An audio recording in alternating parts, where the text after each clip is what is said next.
You know, with some stories, ladies and gentlemen, before I turn on this camera, before I turn on this microphone, I say to myself, try and convince myself. Let's say, please tell me this isn't true. And with today's story, I am certainly doing that one. I don't even know where to start, if I'm going to be honest with you. We have this story making the rounds everywhere on social media. It's going viral, coming out from Canada, where Rebel News have been tipped off by concerned parents about a swimming competition where a 50-year-old biological male was allowed to compete not only in the female category, but was also allowed to compete against girls that were 13, 14 years old.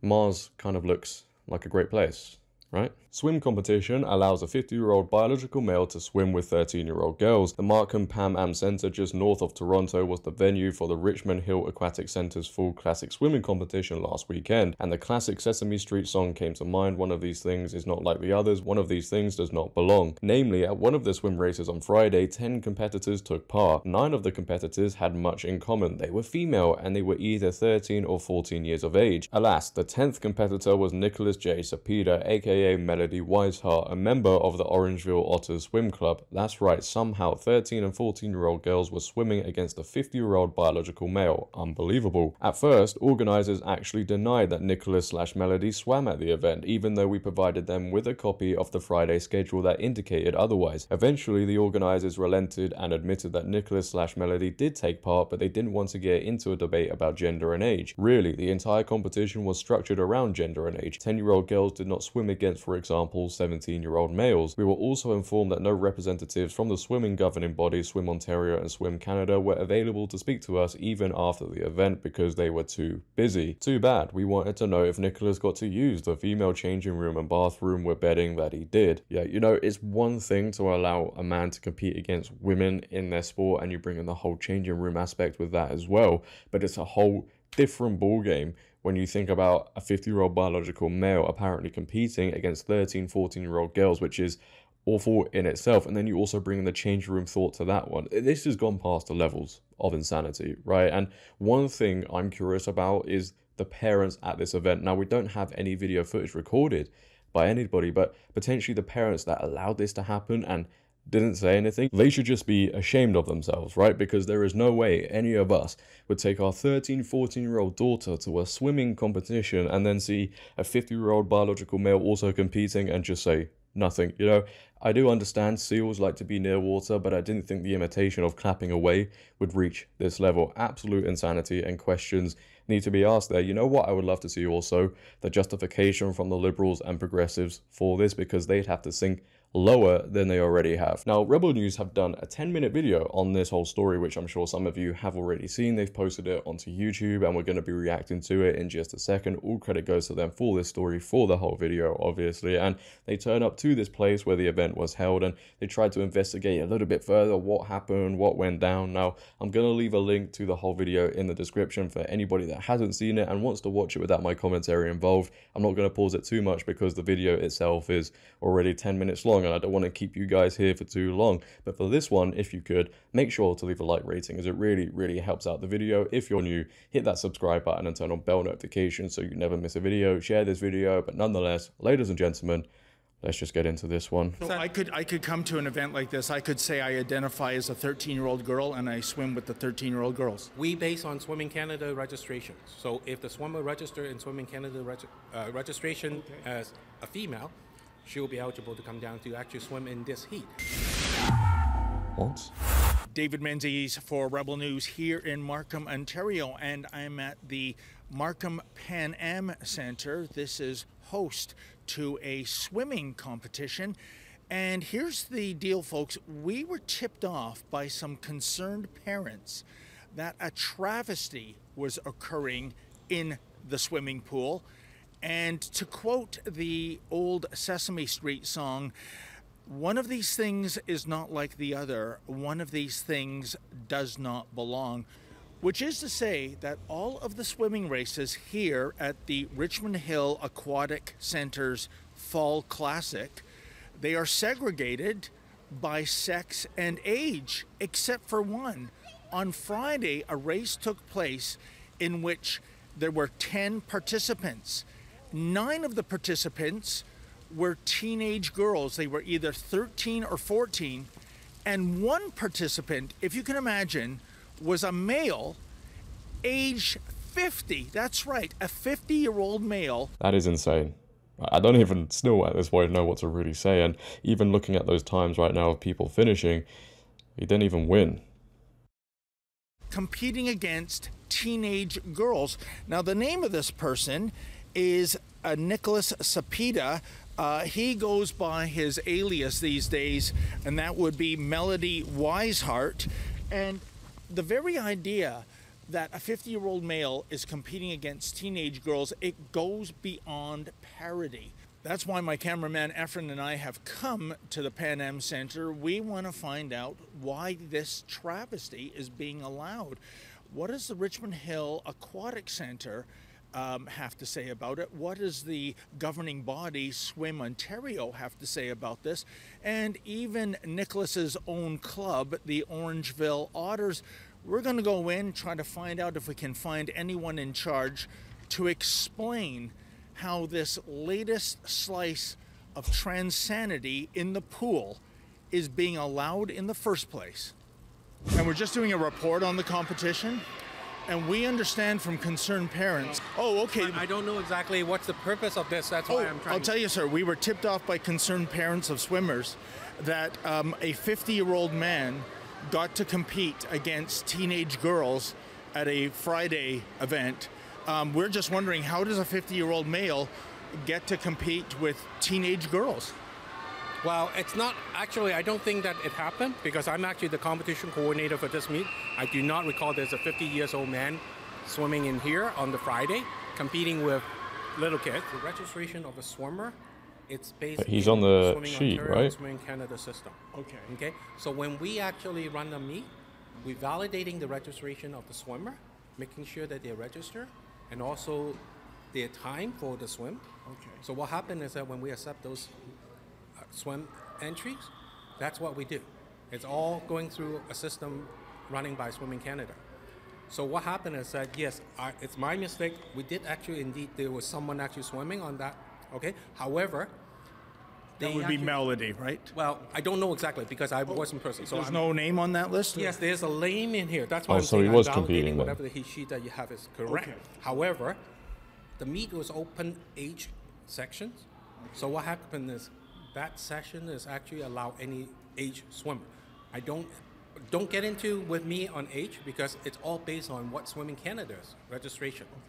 But Mr. Chan, what I don't understand is that 9 out of the 10 participants were female and either 13 or 14, and the 10th participant was a male, 50 years of age. Okay, so as I said, don't talk about gender for me because I do not know, because the registration, whatever they enter, this is a 13-year-old girl. Even if it was an open category or whatever, there is no way a male should be competing against girls that young. Right? That's just common sense. I don't know why they have to go into semantics about it. I don't know why this dude is trying to deflect from it. It's just common sense, regardless of what competition it is. And again, it is strange that nobody was really that old. Those were all teenagers, and there's one outlier, the 50-year-old dude. So the registration in Swimming Canada, as I say, when the entries comes in, we're validating. We only have a girl and male event. So what happened is that whatever registration in Swimming Canada for that swimmer, whatever gender, it goes into whichever event. Okay. Girls. And so that means so that I could come to an event like this. I could say I identify as a 13-year-old girl and I swim with the 13-year-old girls. We base on Swimming Canada registration. So if the swimmer registered in Swimming Canada registration as a female, she'll be eligible to come down to actually swim in this heat. Now, obviously, if you actually jumped up with a man with all the girls, that will be a question for us, right? But on the other hand, in terms of accepting the swimmer into the meet, that's what we base on. Well, Mr. Chen, if you can get that Swimming Canada person I'm actually trying to get that. Just wait for him. Okay, with him. So he's more than happy to actually talk with you guys on Monday. On Monday. Okay, and that's Dean Bowles. He's the CEO of Swim Ontario. Yes. What about the fella with Swim He's Canada? actually officiating. I can't actually pull him out. Sorry. Would he want us to come back No. later? No. He will not talk to us. Because I actually pull him. He has to go back. But on the other hand, the three of us are on the phone with Okay. Dean. Okay. And then Dean is actually happy to actually talk with you guys on Monday. Is Dean available right now? Because we have a No. we might have to do a follow-up We story. actually interrupt him at the middle of something. This is a Sunday afternoon, right? Keep that in Oh, mind. okay. So, So he's not on site then, right? Okay. no, Then. no. Okay, so talk with actually Dean on Monday. Well, there you have it, folks. We did try to get their side of the story. That would be Swim Ontario and Swim Canada. The Swim Ontario official, I guess it's a day off for him. The Swim Canada official, according to Mr. Chan, he doesn't want to come on camera. He's much too busy even after the event is over. So we will reach out for a follow-up story in the days ahead. Now, we don't have any video of Nicholas/Melody in the pool. However, we do have a clip of this person. If you can imagine, he's a professor at York University, and he was recently at the McMaster Symposium on Cognition, Learning, and Education. Here, check it out. I'm going to start off the talk with a little secret. My secret that I actually do tell my undergrads, thankfully fourth-year undergrads, so they don't realize this early in their career. Massing or cramming for an exam actually works really well, and in many cases, cramming for an exam Looks like a 13-year-old swimmer, doesn't it? 14, 15, so definitely I want does. you to take that little message right there and think about this and what implications it has for you as a teacher. So what do you need to do with your course that might help you to design the course in a way that will actually maximize long-term retention? This is assuming that you as a teacher actually cares about long-term retention. So what can you do to make long-term retention the priority of what happens in the course? Because really it's up to you as the teachers to make that difference. Wow, so insightful. Truly insightful. No one listened. The fact this is also a professor at a university. I mean, if anybody hears of this, surely there should be ramifications, right? That would be the normal thing. But we're not living in normal times, are we? Otherwise, this wouldn't be going down. Now, here's the thing. In addition to being a professor at York University, two of his research areas are children and youth. Oh, and by the way, the swim club Nicholas belongs to, that would be the Orangeville Otters, they have had some media coverage going back to last February. Oh, nothing to do with Nicholas/Melody competing with teenage girls. Rather, it was a lifestyle piece. Will you hear some of this putrid prose that was published in the Caledon Enterprise earlier this year? Quote, "They are now pioneers, members of a generation working against stereotypes and stigmas, facing questions and public scrutiny, and telling a story they are forced to tell, to educate, to pacify, to explain, to help others grow, and the world to evolve," end quote. Wow, can you believe that? And absolutely no mention how much Nicholas charges to haunt a house. Anyways, I think what we found out today was two things. You know, they say it's not necessarily the crime, but the cover-up. I think it's both in this case. The very fact that a 50-year-old biological male was allowed to swim with teenage girls is completely offside. And you saw at the beginning, maybe cover-up is too harsh a word, but we were told emphatically, oh, there's no way a 50-year-old man was swimming with girls on Friday and later. Well, we were factually bulletproof on that. Folks, we're not going to let this sit. We're going to do follow-up stories. We're going to reach out to the regulatory authorities at Swim Canada and Swim Ontario. But then again, maybe like the rugby people here, they're going to not respond. And we're going to try to get Nicholas on the record as well. Maybe we'll show up at a future swim meet, see who this man is competing with then. What an absolute disgrace in the pool. For Rebel News, I'm David the Menzoid Menzies. Man, oh man, oh man, oh man. What is going on a reel?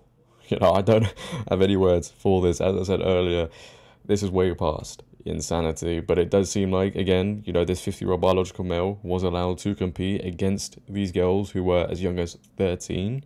You know, apparently it may have been an open category where anybody could have applied to swim, but a 50-year-old dude should not be swimming against girls that young. That is not normal, regardless of how somebody thinks, right? Regardless if he thinks he is a woman, there's no way that should be happening at all. I am really interested to see the follow-up to this story, the response from the contacts that they got, what they have to say about this whole issue. I would also like to see if they manage to go to another event where this guy is swimming and what age groups they are swimming with. Again, a lot of questions need to be asked here, right? This cannot be allowed to happen. Again, this swimming organization needs to get a grip. I know it's Canada, I know, but surely there is a tiny, tiny ounce of common sense left. Please tell me I'm right. Oh boy. Ladies and gentlemen, leave your thoughts down below on this story. What are your thoughts on this whole situation? Again, all credit goes to Rebel News for this. I look forward to the follow-up on this story. If you have enjoyed today, make sure to leave a like rating. If you're new, hit that subscribe button and turn on bell notifications so you never miss a video. Share this video, but until next time, it has been your boy JD. Have a great day, stay safe, and I'm out. Peace.